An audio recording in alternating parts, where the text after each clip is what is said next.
Alright, so I wanted to get some video footage of these guys for you while I harvest them, just to kind of show you how they're doing. It's absolutely crazy just how many I'm getting here. It'll focus there, yeah.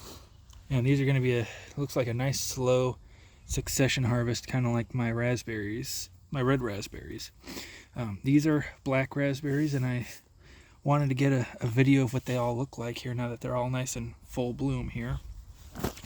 My summer strawberries are pretty much done. I've got a couple left, and my everbearing strawberries are also almost done with their first wave of fruit. My blackberries are all coming in.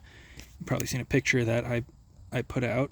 I'm getting tons and tons of fruit. This is the most I've ever seen, some of the largest I've ever seen, which they're not huge compared to your bread varieties, but I think they taste better. And let's compare the size and shape to one of these guys.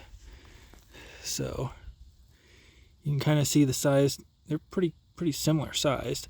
And of course that black raspberry is hollow in the middle, whereas the blackberry has that core in it. And this is how big it's gotten since then. You can kind of see I've got, looks like 1, 2, 3, 4, 5 new canes, and all this fruit here is coming off of 2 old canes that I've actually cut a lot of branching off of, but it's still just absolutely massive. So I wanted to show you guys that. I mean, it looks a lot like, if you're not really trained eye, it looks a lot like the Himalayan blackberries, but it's not. And one of those things that you can tell is the waxiness of the cane. It's got a round cane that's got a waxy surface on it, and Himalayan blackberries do not have that. So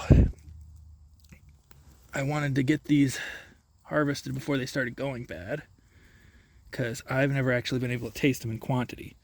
So it's a really exciting opportunity.